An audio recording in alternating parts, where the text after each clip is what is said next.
अब हमारी स्टोरी, हमने यहाँ तक सब कुछ पढ़ा था सारी, और अब जो स्टोरी है वो थोड़ा टर्न लेगी, अलग एक दूसरी स्टोरी में हम टर्न करेंगे। ठीक है, तो चैप्टर नंबर 13 अपना अपना भागवतम निकाल लीजिए। धृतराष्ट्र द्वारा गृह त्याग। जो धृतराष्ट्र है, धृतराष्ट्र कौन है कौरवों में? और उनके द्वारा गृह त्याग, उनका गृह त्याग कैसे होता है? ठीक है, तो शुरू करते हैं। सूत उवाच विदुरथ तीर्थयात्रायां मैत्रेयतात्मनाहाम् आत्मनां गतिः ज्ञात्वा आगत हस्तिनापुरं तया आवृतं विविसितः। शब्दार्थ। सूत उवाच, श्री सूत गोस्वामी ने कहा, विदुर तीर्थ यात्रायां, विभिन्न तीर्थ स्थानों की यात्रा करते हुए, मैत्रेयात महर्षि मैत्रेय से आत्मनः अपनी स्व की गति गंतव्य ज्ञात्वा जानकर आगात लौट आया। हस्तिनापुर नगरी में तया उस ज्ञान से अवाप्त प्रचुर लाभ उठाने वाला विविप्सितः प्रत्येक ज्ञेय विषय में निष्णांत। श्री सूत गोस्वामी ने कहा, तीर्थ यात्रा करते हुए विदुर ने महर्षि मैत्रेय से आत्मा की गति का ज्ञान प्राप्त किया और फिर वे हस्तिनापुर लौट आए। वे उपेक्षा अनुसार इस विषय में पारंगत हो गए। तात्पर्य। जगत गुरु श्रील प्रभुपाद जी की जय। विदुर के बारे में तात्पर्य बता रहे हैं प्रभुपाद जी। विदुर महाभारत के इतिहास में ये प्रसिद्ध व्यक्तियों में से एक थे। महाराज पांडु की माता अंबिका की दासी के गर्भ से, आप चलो इसको ना हाईलाइट कर लेना, ठीक है, विदुर कौन थे।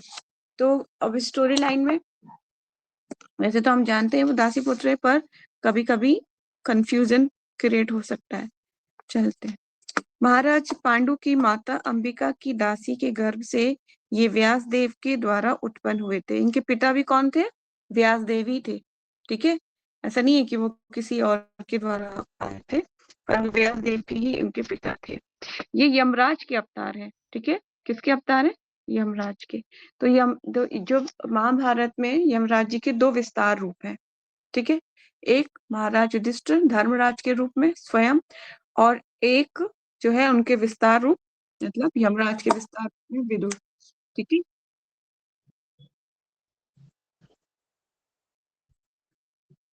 चलते हैं आगे। मंडूक मुनि से श्रापग्रस्त होने के कारण, ये स्टोरी है, इसको ध्यान से सुनिएगा। मंडूक मुनि से श्रापग्रस्त होने के कारण इन्हें शूद्र होना पड़ा। इनको श्राप मिला था किससे? मंडूक ऋषि से। ये बहुत इंपॉर्टेंट है, इसको हाईलाइट कर लीजिएगा। ये एक मतलब कैसे आए वो यहाँ पर, मतलब दो रूपों में, ये उसका कारण है। कहानी इस प्रकार है, कहानी बहुत इंपॉर्टेंट है।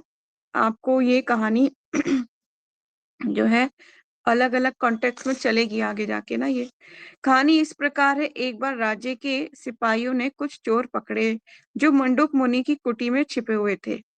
सिपाहियों ने चोरों के साथ साथ, जैसे सामान्य रूप से किया जाता है, मंडूक मुनि को भी बंदी बना लिया। न्यायाधीश ने विशेष रूप से मुनि को विशेष रूप से शूली पर चढ़ाकर मार डालने का आदेश दिया, किंतु जब उन्हें भाला भौंका जाने वाला था तो इसका समाचार राजा के पास पहुंचा गया।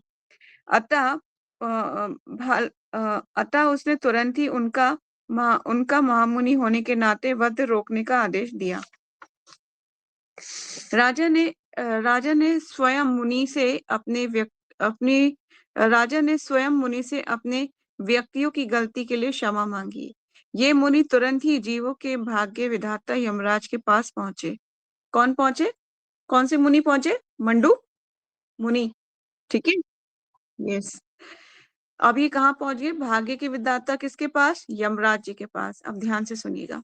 जब मुनि ने उनसे पूछा तो यमराज ने उत्तर दिया। क्या पूछा उन्होंने पूछा कि मैंने जिंदगी भर अभी तक कोई ऐसा गलत काम नहीं किया, तो राजा के द्वारा मुझे जो त्रिशूल भोगा जा रहा था, तो वो क्यों, मतलब ये सब मुझे क्यों देखना पड़ा? तो ये यमराज से पूछने के लिए वहीं चले गए उसके यमराज जी के पास, ठीक है। तो उन्होंने, यमराज जी ने उत्तर दिया कि मुनि ने अपने बचपन में एक तेज नुकीली तिनके से सॉरी तिनके से अ, चोटी को चींटी, यहाँ पे चींटी है, चोटी नहीं है, तिनके से चींटी को बीट डाला था। इसीलिए उसे इसीलिए उसे ये कष्ट उठाना पड़ा। मुनि ने सोचा कि ये यमराज की मूर्खता थी कि उन्हें बचपन के अज्ञान के लिए दंडित किया गया। ठीक है, मुनि को लगा, यमराज जी ने बोला कि आपने बचपन में एक चींटी को निकुली चीज से, मतलब उसको चुबोया था आपने, ठीक है, उसको बीन डाला था आपने, तो इसीलिए आपको एक कष्ट उठाना पड़ा। तो मुनि ने सोचा कि बचपन में तो अज्ञानता रहती है, उस पता नहीं होता कि क्या सही है क्या गलत, तो मतलब छोटी सी गलती के लिए आपने मुझे उसके मतलब मुझे इसका कष्ट भोगना पड़ा। तो उन्होंने क्या किया, अब आगे चलते हैं। मुनि ने सोचा कि यमराज की मूर्खता थी, उन्हें बचपन में अज्ञान के लिए दंडित किया गया। अतः मुनि ने यमराज को श्राप दे डाला। अब क्या किया, मुनि जो थे, मंडूक मुनि ने क्या दिया, श्राप दे दिया, किसको, यमराज को, कि वे शूद्र बन जाएं। ठीक है, यहाँ पे पहले जमाने में लोग हथियार कम उठाते थे, श्राप ज्यादा दिया करते थे, ठीक है ना। यमराज का ये शूद्र अवतार विदुर के नाम से विख्यात हुआ। अब समझ में आया आपको कि वो क्यों हुए, दासी पुत्र। तो दासी पुत्र, मंडूक मुनि के श्राप के कारण वो दासी के पुत्र बने। धृतराष्ट्र तथा महाराज पांडु के का शूद्र धृतराष्ट्र तथा महाराज पांडु का शूद्र भ्राता थे, लेकिन भीष्म देव ने कुल वंश के इस शूद्र पुत्र के साथ अपने अन्य भतीजों के समान ही व्यवहार किया। कालांतर में विदुर का विवाह एक ऐसी कन्या से हुआ जो एक ब्राह्मण द्वारा शूद्राणी के गर्भ से उत्पन्न हुई थी। यद्यपि विदुर अपने पिता भीष्मदेव भाई भीष्मदेव के भाई की संपत्ति के उत्तराधिकारी नहीं हुए, लेकिन विदुर के बड़े भाई धृतराष्ट्र उन्हें पर्याप्त राज्य संपत्ति प्रदान की थी। विदुर अपने बड़े भाई के प्रति अत्यधिक अनुरक्त थे और वे उसे निरंतर सही मार्ग पर ले जाना चाहते थे। कुरुक्षेत्र के भ्रात युद्ध के समय विदुर ने बारंबार अपने बड़े भाई से अनुनय विनय की कि वे पांडु पुत्रों के साथ न्याय बरतें, लेकिन दुर्योधन को अपने चाचा का ये दखल पसंद ना थी। अतः उसने विदुर का अपमान कर दिया। इसके कारण विदुर घर छोड़कर तीर्थाटन करने तथा मैत्रेय से उपदेश ग्रहण करने के लिए चले गए। ठीक है, तो क्या हुआ था, अब सारी स्टोरी को प्रभुपाद जी ने क्लियर कर दिया ताकि आगे बढ़ेंगे तो समझ में आता रहे। ठीक है, यहाँ पर जब महाराज धृतराष्ट्र के उन्होंने अपने भाई के जैसा माना, पर वो किसी भी संपत्ति के उत्तराधिकारी नहीं थे, और उसके बाद क्या थे वो मतलब एज ए सहानुभूति के तौर पर अपने हृदय में भाई समझते थे, तो वो उनको सही राय दिया करते थे। तो कहा कि पांडु पुत्रों के साथ न्याय करिए, आप जो पांडु के जो पुत्र हैं उनके साथ न्याय बरतिए आप, ठीक है। पर वो उनके आदेश को नहीं माना गया, और दुर्योधन जो था उसने हमेशा उनका अपमान किया इस बारे में, क्योंकि वो ये जानता था कि ये दासी के पुत्र हैं, तो अपमान करता था उनका, है ना, क्योंकि उनके जो उनको अच्छी शिक्षा नहीं दी गई थी, उनको ज्यादातर उनकी हर गलतियों पे पर्दा डाला जाता था, तो इसीलिए दुर्योधन जो है किसी का मतलब अपमान करने में ज्यादा टाइम नहीं लगाते थे, चूकते नहीं थे। चलते हैं श्लोकास नंबर 2। यावत् कितावान् प्रशनान् छता कौशराव अगात जातः एक भक्ति गोविंद तेभ्यं च उपराम हम यावत ये सब कृतवान उन्होंने किया प्रश्न छत्ता विदुर का नाम कौशरव मैत्रेय का नाम अग्रात की उपस्थिति में जात बड़े होकर एक एक भक्ति दिव्य प्रेमयी सेवा गोविंद भगवान कृष्ण की तेभ्यम। अगले प्रश्नों के संबंध में चा तथा उपराम विराम ले लिया भूतकाल में।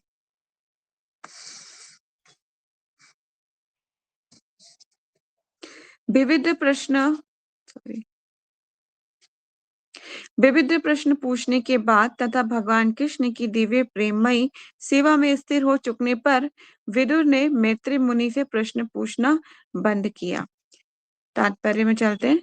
विदुर ने मैत्री मुनि से तब प्रश्न पूछना बंद किया जब मैत्री ऋषि ने उन्हें आश्वस्त किया कि जीवन का आश्रय तत्व तो अंततः भगवान श्री कृष्ण की दिव्य प्रेममयी सेवा में सुस्थापित होना है, जो गोविंद है, अर्थात अपने भक्तों को सभी प्रकार से तुष्ट रखते हैं।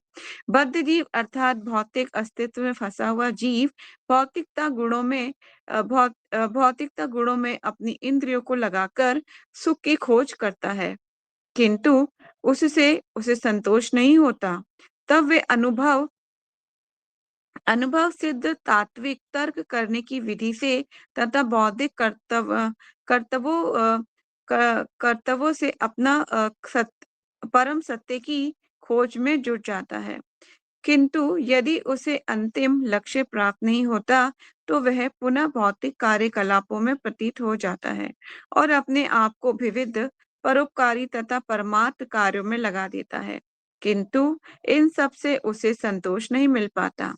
अतः ना तो सकाम कर्म ना ही शुष्क दार्शनिक चिंतन से किसी को संतोष मिल सकता है, क्योंकि जीव स्वभावता परमेश्वर श्री कृष्ण का सनातन सेवक है और सारे वैदिक ग्रंथ इसी चरम लक्ष्य की ओर उनका मार्गदर्शन करते हैं। भगवत गीता 15.15 में भगवान द्वारा इस कथन की पुष्टि होती है। विदुर के समान ही जिज्ञासु बद्ध जीव को मैत्र जैसे प्रामाणिक गुरु के पास पहुंचना चाहिए। प्रभुपाद जी तात्पर्य में उसको हाईलाइट कर रहे हैं कि हमें भी किसी प्रामाणिक गुरु के पास जाना चाहिए, ठीक है। और बुद्धि परक जिज्ञासाओं द्वारा कर्म, सकाम कर्म, यह ज्ञान परम सत्य को जानने के लिए दार्शनिक अनुसंधान और योग, आत्म साक्षात्कार की योग विधि के विषय में प्रत्येक वस्तु को जानने का प्रयास करना चाहिए। जो व्यक्ति अपने गुरु से प्रश्न पूछने के प्रति गंभीरता पूर्वक प्रवृत्त नहीं होता, उसे ना तो दिखावटी गुरु की आवश्यकता है और ना उस व्यक्ति को अन्य गुरु का होने का दिखलावा करना चाहिए। यदि वे अपने शिष्य को भगवान श्री कृष्ण की दिव्य प्रेम भक्ति की ओर उन्मुख न कर सके, मतलब बोल रहे हैं कि ऐसे गुरु को नहीं स्वीकार करना चाहिए कि वे अपने शिष्य को भगवान के प्रति उन्मुख ना कर सके, ठीक है। ऐसे हमें टीचर के पास नहीं जाना चाहिए। विदुर मैत्रेय जैसे गुरु के पास पहुंचने में सफल हुए। हम भाग्यशाली होते हैं कि अगर हमें गुरु ऐसा मिले जो हमें भगवान का रास्ता दिखा सके, ठीक है। वी आर वेरी फॉर्चुनेट कि हमें कोई ऐसा मिले जो हमें बताए कि देखो, ये देखो भगवान है। देखा, हम अपनी दृष्टि से देखें, आप भक्ति में आने से पहले अगर अपने आप को जज करो तो क्या आपको मूर्ति में भगवान दिखते थे कभी? नहीं। हम सिर्फ ऐसे ही हाथ जोड़ के हरे कृष्ण बोल के वापस आ जाते थे। लेकिन क्या है, भक्तों ने बताया, शास्त्रों ने समझाया, तब जाके क्या है, समझ में आया कि ये मूर्ति नहीं, साक्षात बजेंद्र नंदन कृष्ण है, ठीक है, भगवान है। तो आगे चलते हैं। यस, वे सफल हुए थे और उन्हें जीवन का चरम लक्ष्य गोविंद की भक्ति प्राप्त हो सका। अतः उनके लिए आध्यात्मिक प्रकृति के विषय में और कुछ जानना शेष न बचा था। गुरु से प्रश्न करना चाहिए। भगवत गीता में भी भगवान बोलते हैं, तद्विधि परिपातेन परिप्रश्नेन सेवया उपदर्शन्ति ते ज्ञानम ज्ञानिना तत्वदर्शिना। ठीक है, गुरु के पास जाओ और विनय होकर जिज्ञासा करो।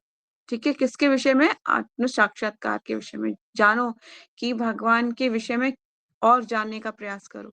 गुरु के पास जाना चाहिए विनम्र भाव से। तो shlokas number 3 and 4, Jayashree, are you reading this question? आप पढ़ना चाहते हो?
हरे कृष्णा। मैं पढ़ती हूँ बाकी का, ठीक है। तो यहाँ पर हमने अभी तक गांधारी के बारे में जाना, और आगे जाके हम इनके बारे में और डिटेल में आएगा कि कैसे वो गए हैं आगे। चलिए प्रथा के बारे में पढ़ती हूँ। अभी प्रथा के बारे में, कुंती महारानी का नाम प्रथा है, कैसे पड़ा नाम, ये भी है इम्पोर्टेंट। तो यहाँ पे एक एक करेक्टर बहुत इंपॉर्टेंट है, तो आपको डिटेल में पता होना चाहिए कि वो कैसे थे, कौन थे, क्या हुआ था, है ना। प्रथा ये महाराज शूरसेन की पुत्री तथा भगवान कृष्ण के पिता वासुदेव की बहन थी। बाद में महाराज कुंती भोज ने उन्हें गोद ले लिया था, अतएव वे कुंती कहलाई। वे भगवान की विजय शक्ति की अवतार थीं। जब उच्चतर गृह मंडल से स्वर्ग के निवासी राजा कुंती भोज को मिलने के लिए आते थे, तो कुंती उनके स्वागत में लगी रहती थी। उन्होंने महान योगी दुर्वासा मुनि की भी सेवा की थी। दुर्वासा मुनि ने उनकी अच्छी सेवा से प्रसन्न होकर उन्हें एक मंत्र दिया, जिससे वे मनोवांछित देवता का आह्वान कर सकती थीं, और उन्होंने उत्सुकतावश तुरंत ही सूर्य देव का आह्वान किया, जिन्होंने उन्हें उनके साथ समागम करना चाहा किंतु उन्होंने ऐसा करने से इनकार कर दिया। लेकिन जब सूर्य देव ने आश्वस्त किया कि इससे उनका कौमार्य भंग नहीं होगा, तो उन्होंने उनका प्रस्ताव मान लिया। इस समागम के कारण वे गर्भवती हो गईं और उनसे कर्ण का जन्म हुआ।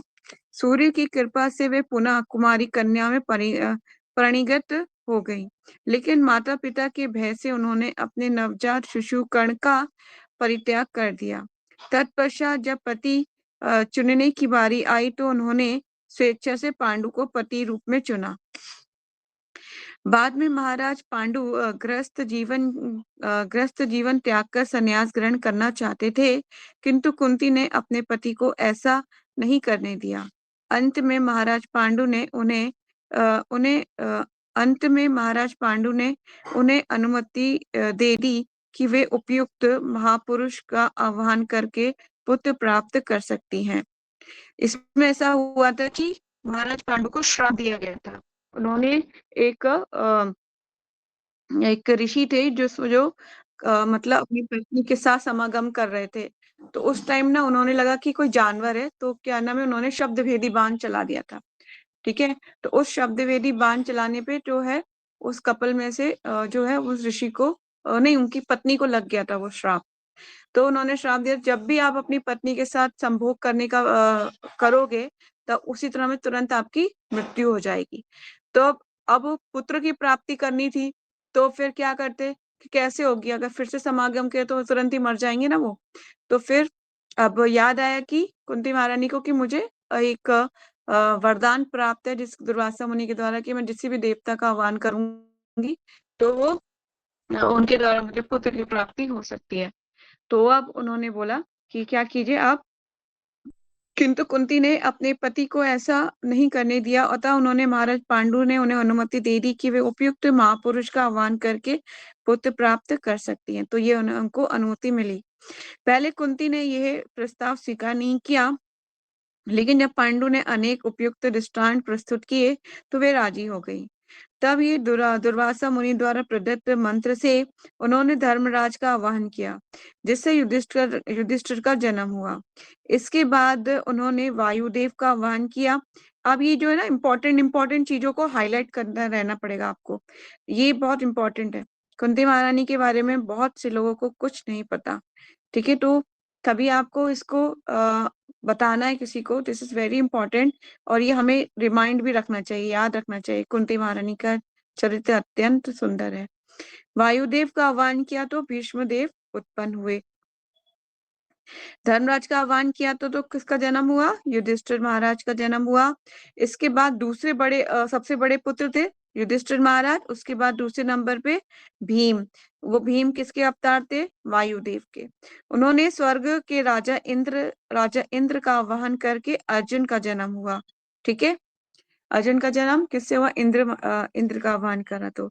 नकुल और सहदेव का जन्म स्वयं पांडु ने अश्विनी कुमारों द्वारा माद्री के गर्भ से कराया। ठीक है, बाद में जब महाराज पांडु अल्प आयु में दिवंगत हो गए तो कुंती इतनी दुखी हुई कि उन्हें मूर्छा आ गई। तब कुंती तथा माद्री दोनों सहपत्नियों ने यह निश्चय किया कि कुंती 5 अल्पवयस्क बालकों पांडवों को पालने के लिए जीवित रहे और माद्री अपने पति के साथ सती हो ले। इसमें ऐसा था कि स्टोरी लाइन में बताती हूँ, प्रभुपाद जी उसको पॉइंट टू पॉइंट बता रहे हैं। स्टोरी में ऐसा हुआ था कि महाराज पांडु जो है कह लीजिए कि वो वन में गए थे कुंती महारानी के साथ और माद्री के साथ।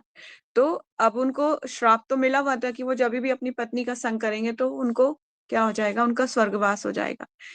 तो अब कुंती महारानी ने वहां पे ही जो है आह्वान किया था देवताओं को, तो उनको पुत्र प्राप्त हो गए थे।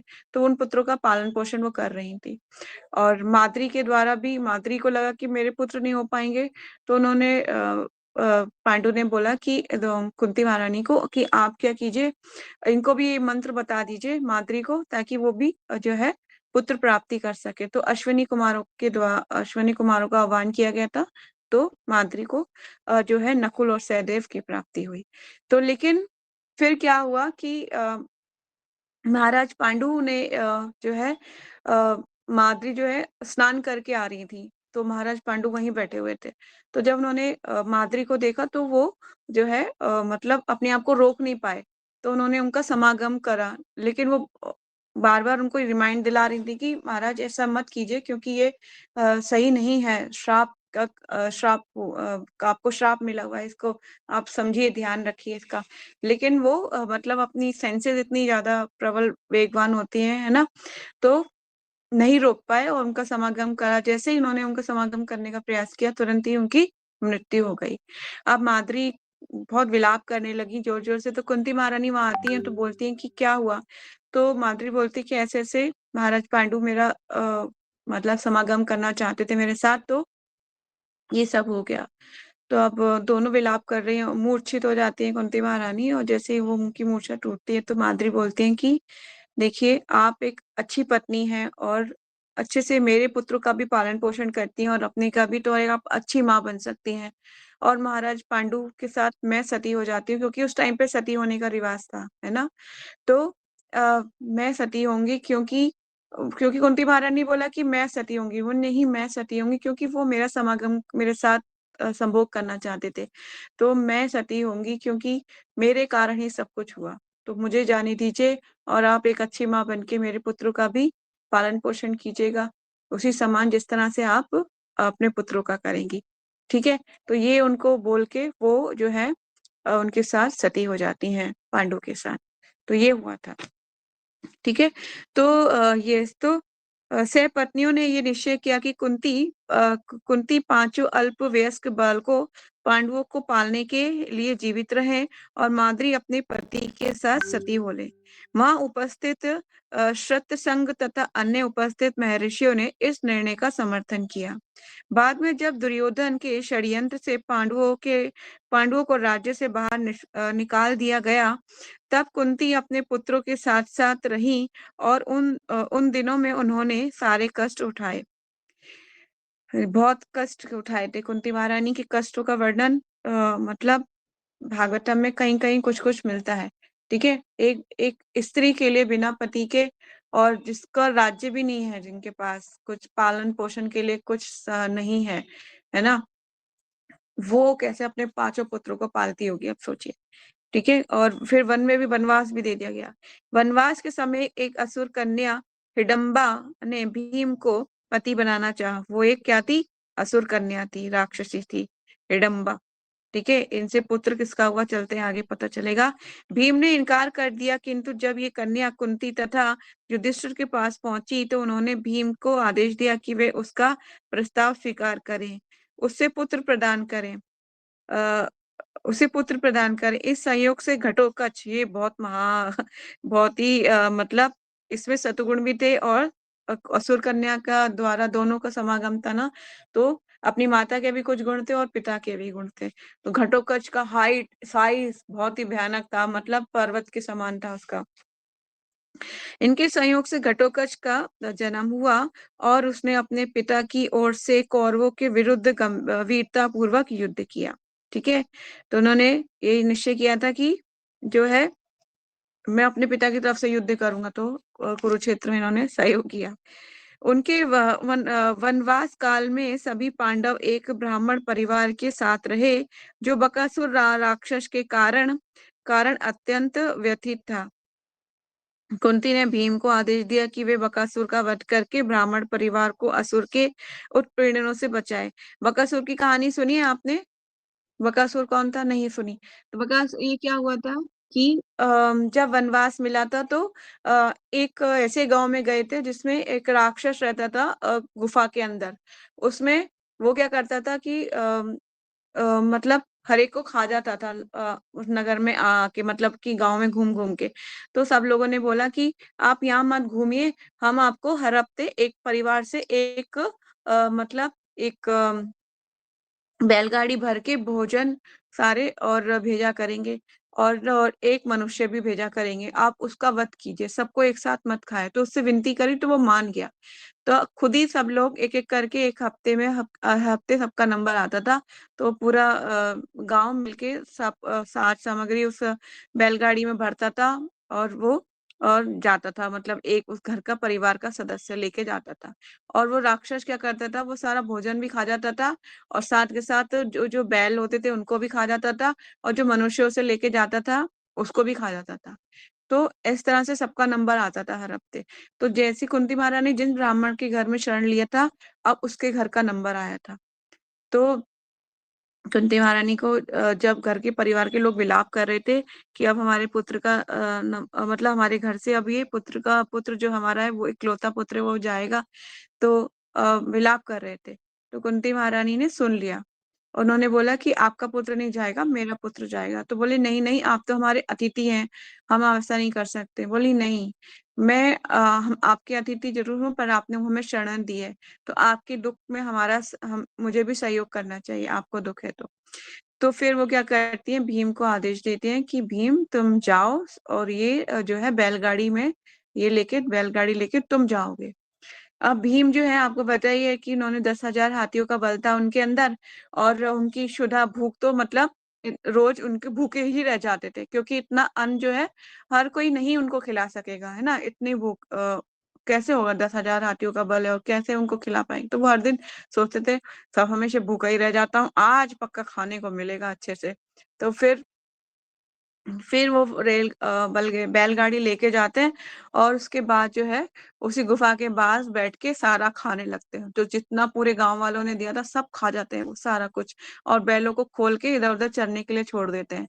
और जैसे ही राक्षस बाहर आता है वो देखता है कि सारे खाली पात्र हैं, तो वो ना भीम को ललकारते हैं युद्ध के लिए।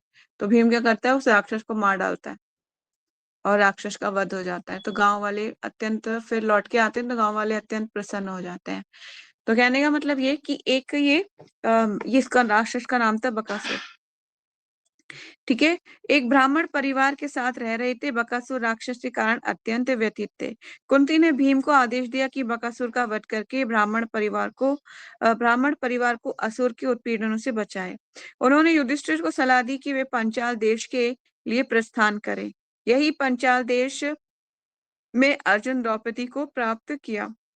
किंतु कुंती के आदेश से पांचों भाई पंचाली या द्रौपदी के समान रूप से पति बने। इसके पीछे भी स्टोरी मैंने पहले बता चुकी है कि कुंती रानी ने बिना देखे बोल दिया था कि क्या करो, पांचों भाई बांट लो, हमेशा बोलती थी पांचों भाई बांट लो, कुछ भी लाते थे। तो अब क्या हुआ, स्वयंवर हुआ, तो स्वयंवर में सॉरी द्रौपदी का जब स्वयंवर हुआ तो क्या हुआ, अब स्वयंवर में अर्जुन जीतते थे ना, अर्जुन ने स्वयंवर जीता था। तो फिर अब उन्होंने बिना देखे बोल दिया पांचों भाई बांट लो। अब उस समय में जो भी बोल दिया जाता था वो सत्य होता था, उसका पालन किया जाता था। तो क्या हुआ कि वो फिर क्या कहलाई, पांचाली कहलाई। ठीक है, और द्रौपदी कहलाई। तो चलते आगे, इसी पांचाल देश में अर्जुन ने द्रौपदी को प्राप्त किया, और किंतु कुंती के आदेश से पांचों भाई पांचाली या द्रौपदी के समान रूप से पति बने। ठीक है, महाराज द्रौपद की पुत्री थी तो द्रौपदी थी, और 5 पतियों की पत्नी बनी तो पांचाली बनी। ठीक है, वे व्यासदेव की उपस्थिति में पांचों पांडवों के साथ ब्याही गई। कुंती देवी अपने प्रथम पुत्र कर्ण को भी कभी नहीं भूल पाई। उन्होंने कुरुक्षेत्र युद्ध में कर्ण की मृत्यु होने पर विलाप किया और अपने अन्य पुत्रों के समक्ष स्वीकार किया कि महाराज पांडु से विवाह करने के पूर्व ही कर्ण का जन्म हो चुका था। कुरुक्षेत्र युद्ध के बाद जब कृष्ण अपने घर वापस जाने लगे, तब उन्होंने जो प्रार्थनाएं की वे सर्व आकृष्ट हैं, है ना। मैंने आपको पहले बोला है कि उनकी प्रार्थनाओं को हमें कोशिश करना चाहिए कि हम उन्हें याद कर सकें। It's very important. बाद में वे गांधारी के साथ घोर तपस्या करने के लिए जंगल चली गई। ठीक है, तो गांधारी के साथ ही चली गई थी और वे प्रत्येक 30वें दिन पर भोजन करती थी, मतलब 30 दिनों बाद भोजन करती थी। अंततः वे ध्यान में लीन होकर दवाग्नि में जलकर भस्म हो गई। ठीक है, उन्होंने अपनी योग निधि जो ध्यान में लीन हो गई और दवाग्नि से जलकर वो भस्म हो गई। ऐसे वो चली गई थी वो भी। द्रौपदी के बारे में पढ़ लेते हैं। ये महाराज द्रौपद की सर्वश्रेष्ठ कुंती महारानी।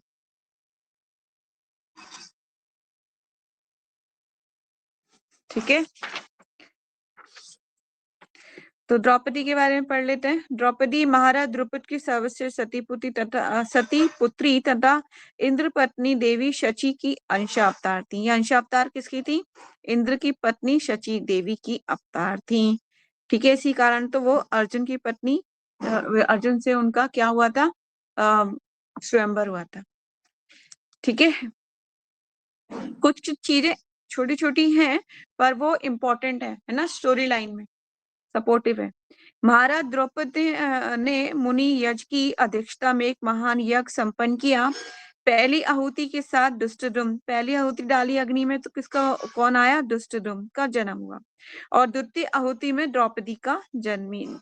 अतएव ये दुष्टद्युम्न की बहन है और पांचाली के नाम से प्रसिद्ध है।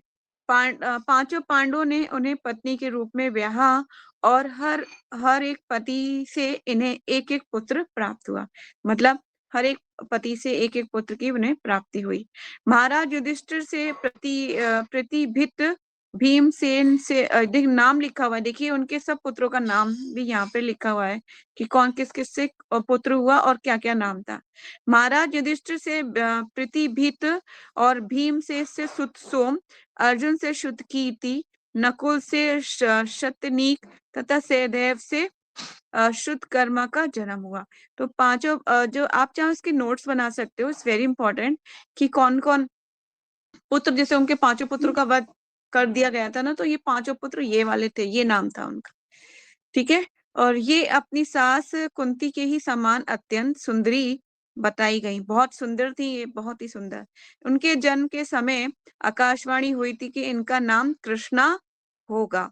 साथ ही ये भी आकाशवाणी हुई थी कि इनका जन्म कई क्षत्रियों का वध करने के लिए हुआ है। शंकर के आशीर्वाद से इन्हें एक योग्य 5 पति मिले। किसके आशीर्वाद से? भगवान शिव के।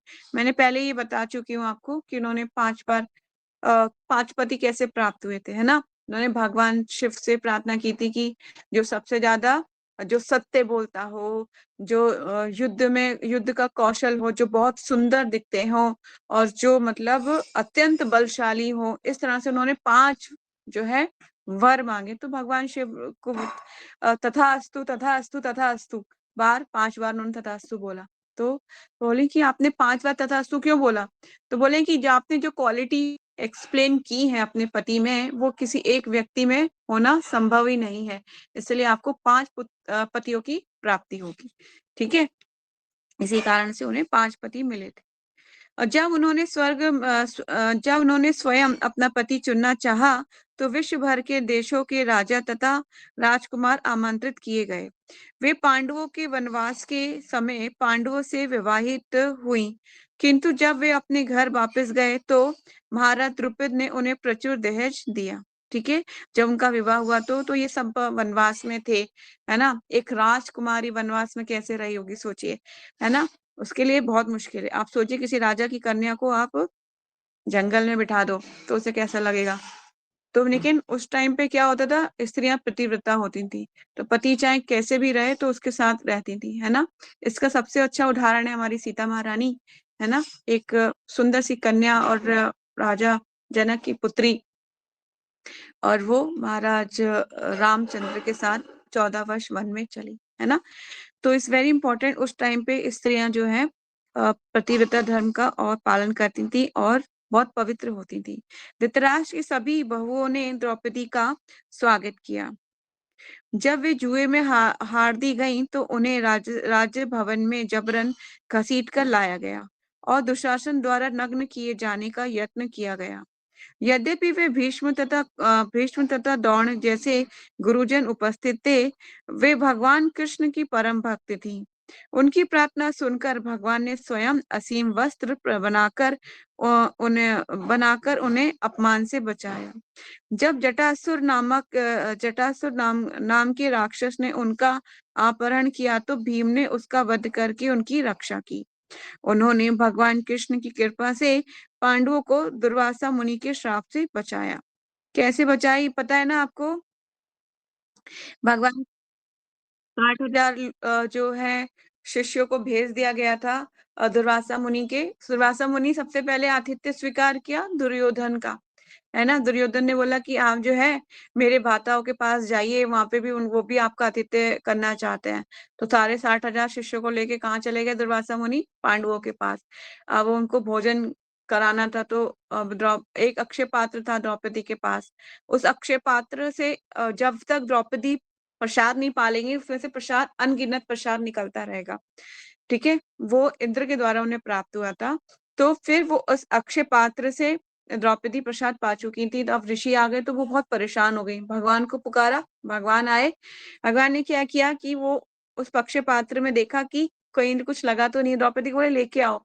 तो लेके आती है तो भगवान उंगली से एक दाना चावल का निकाल लेते हैं उसमें से, है ना। और जैसे ही भगवान उसे ग्रहण करते हैं सारे 60,000 शिष्य और चारे चर तथा अचर प्राणी तृप्त हो जाते हैं और डकार मारने लगते हैं, ठीक है। तो ये जब ऋषि स्नान कर रहे थे और डकारे मारने लगते हैं और इनका पेट ऐसा लगता है कि जरूरत से ज्यादा खा लिया है। फिर युधिष्ठिर महाराज भीम को बोलते हैं कि जाओ सबको लेके आओ भोजन के लिए। तो भगवान का आदेश था ये ना। तो जब जाते हैं तो सारे दुर्वासा मुनि के जो शिष्य उन्हें लगता है कि अब हम जाएंगे तो हमारा अपमान हो जाएगा और हम खा भी नहीं पाएंगे इतना सारा ना। तो सबके सब भाग जाते हैं। तो कहने का मतलब ये है कि भगवान उनकी हर तरह से रक्षा करते थे, ठीक है। जब उन्होंने भगवान कृष्ण से पांडवों की दुर्वासा मुनि के शाप से बचाया और जब पांडव विराट के राजमहल में अज्ञातवास कर रहे थे। किसके यहाँ थे पांच, जब अज्ञातवास 1 साल का था किसके दरबार में थे, विराट के। और विराट की पुत्री कौन थी, उत्तरा, ठीक है। अज्ञातवास कर रहे थे तो कीचक कीचक उनके अपूर्व सौंदर्य पर मोहित हो गया। भीष्मसेन की सहायता से उस दुष्ट का वध किया गया। इस तरह वे बच गईं। जब अश्वत्थामा ने उनके 5 पुत्रों का वध कर दिया तो वे अत्यंत शोकाकुल हुईं। अंतिम अवस्था में वे अपने पति युधिष्ठिर तथा अन्यों के साथ रोहण के लिए गईं। मार्ग पर गिर गईं।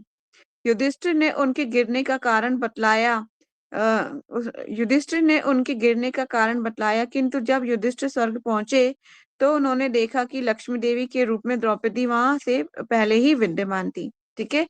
जब वो स्वर्ग रोहण के लिए जा रहे थे, मैंने पहले बताया आपको कि स्वर्ग द्वार कहाँ पर है, बद्रिका आश्रम में, ठीक है। तो वही उसी में सब जा रहे थे, मतलब 5 पांडव। तो एक एक करके मार्ग में सबका जो है मतलब सब गिरते गए, मूर्छित होते गए, मरते गए। तो वो भी वहां पे गिर गई थी और वो वहां पे उनका देह त्याग कर दिया था। लेकिन जैसे ही स्वर्ग तक कौन गए, एक ही बचे थे युधिष्ठिर महाराज, उनको विमान लेने आया था। तो वो गए स्वर्ग में तो देखा तो स्वयं सब लोग वहां उपस्थित थे जिन्होंने यहाँ पर अपना भौतिक, ठीक है। भौतिक शरीर जब भी धारण किया जाएगा उसको यहीं छोड़ के जाना ही पड़ेगा। इस शरीर के साथ हम दूसरे लोगों की यात्रा नहीं कर सकते, ठीक है। तो द्रौपदी पहले से विद्यमान थी। अब हम पढ़ लेते हैं सुभद्रा महारानी के बारे में। सुभद्रा वसुदेव की पुत्री तथा भगवान कृष्ण की बहन। ये न केवल वसुदेव की लाडली पुत्री थी, अपितु कृष्ण तथा बलदेव को भी अत्यंत प्रिय बहन थी। ये दोनों भाई तथा बहन पुरी के सुप्रसिद्ध जगन्नाथ मंदिर में मूर्तिमान हैं। ठीक है, आज भी है। और आज भी नित्य हजारों तीर्थयात्री इस मंदिर में दर्शन करते हैं। ये मंदिर सूर्य ग्रहण के अवसर पर भगवान की कुरुक्षेत्र यात्रा तथा बाद में वृंदावन वासियों से मिलने की स्मृति के स्वरूप है। इस अवसर पर राधा तथा कृष्ण का मिलन अत्यंत कारुणिक है। और पुरी में भगवान श्री चैतन्य राधा रानी के भाव में सदैव भगवान श्री कृष्ण के लिए ललायित रहते थे। जब अर्जुन द्वारका में थे तो उन्होंने सुभद्रा को अपनी अपनी रानी बनाना चाहा और भगवान श्री कृष्ण से अपनी इच्छा व्यक्त की। श्री कृष्ण जानते थे कि उनके बड़े भाई बलदेव सुभद्रा का विवाह अन्यत्र तय कर रहे हैं।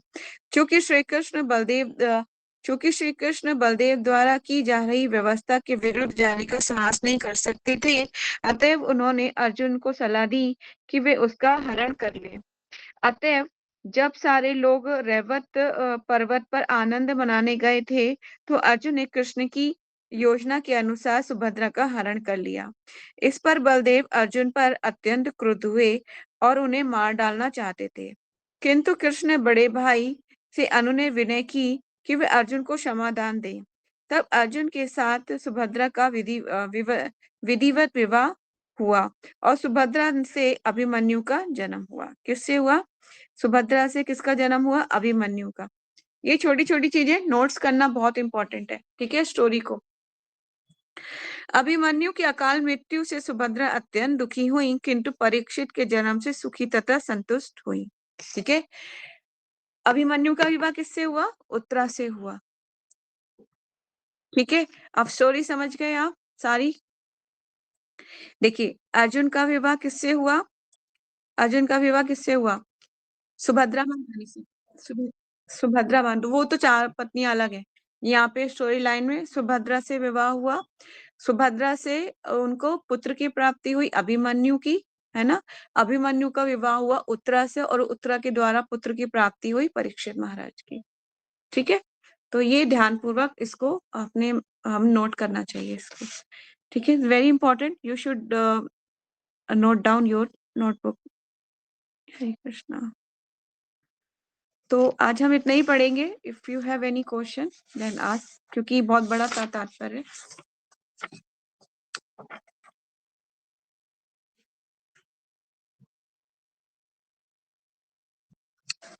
शुष्क दार्शनिक चिंतन होता है कि जिसमें रस नहीं होता। शुष्क का मतलब होता है सूखा, और दार्शनिक चिंतन मतलब मतलब इधर उधर से, जिसमें कोई लेना देना नहीं होता, जिस चीज में मतलब भगवान नहीं होते, है ना, जिसमें भगवान से हटकर कोई बात की जाती है, तो शुष्क दार्शनिक चिंतन कहते हैं। ठीक है, और कोई क्वेश्चन? नहीं, ठीक है। तो इसका नोट्स जरूर बनाइएगा, इज वेरी इंपॉर्टेंट। क्योंकि स्टोरी तभी समझ में आएगी जब हमें करेक्टर्स पता होंगे कि कौन कैसे आया था, कौन किसके साथ किसका संबंध है। ठीक है, तो यही वाइंड अप करते हैं। ग्रंथराज श्रीमद् भागवतम की जय। हाँ जी, बोलो।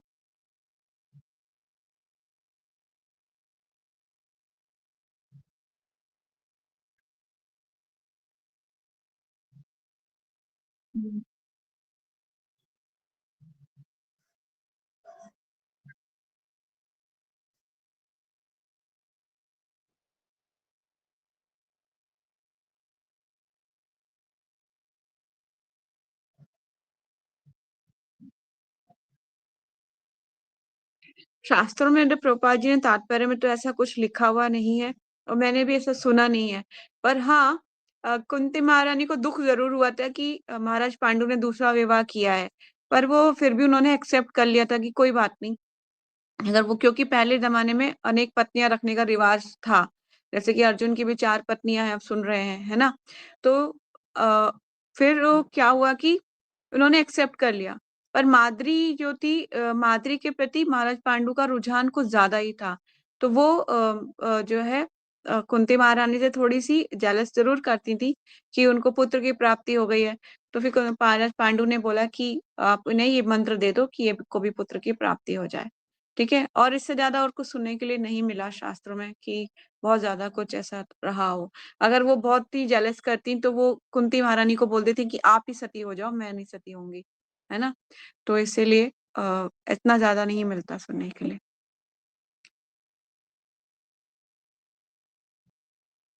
हिडम्बा? नहीं, क्योंकि वो असुर कन्या थी ना, वो असुर थी, तो वो खुद ही नहीं रहती थी, वो एक गुफा में रहती थी। तो वो कभी नहीं गई। वो महल तो मतलब ही उनको कहाँ नसीब हुआ। एक जब उन्होंने इंद्रप्रस्थ बनाया, है ना? इंद्रप्रस्थ बनाया पर वो फिर भी वो वहीं रही, उनकी इच्छा नहीं होती थी वहाँ जाने की। पर भीमसेन उनसे मिलने के लिए जाया करते थे और जब पुत्र हो गया तो वो उनका पालन-पोषण भी उसी जगह पे करती थी। और वो अपने पुत्र को देखने के लिए जाते थे, मिलने के लिए जाते थे, पर वो कभी वहाँ नहीं गई। ऐसा मैंने तो जो महाभारत में भी देखा, वो भी ऐसे ही देखा पर ज़्यादा डिटेलिंग वही बता रही हूँ बस मैं आपको। शास्त्रों में और ज़्यादा डिटेलिंग नहीं है कि वो कैसे महाराज जाती थी कि नहीं जाती थी। पर मैंने जो महाभारत में देखा वो मैंने आपको बताया।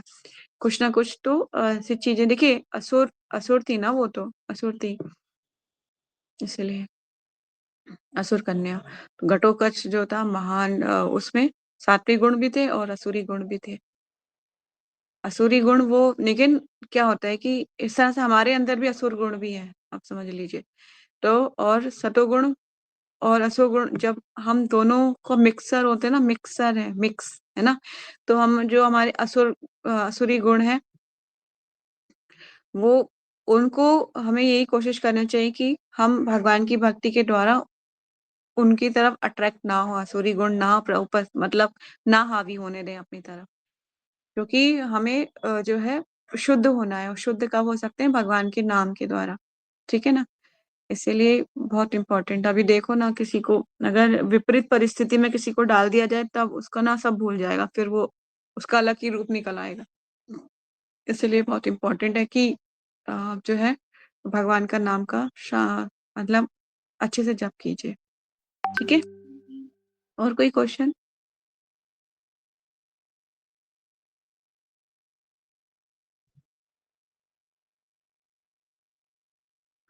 स्त्री और तो मैंने कहीं सुना नहीं, पुरुष ज़रूर सुने कि एक से अधिक मतलब पत्नियाँ रखते हैं, लेकिन स्त्रियों के बारे में मैंने सुना नहीं है ऐसा कुछ जिनके एक से ज़्यादा पति रहे हों।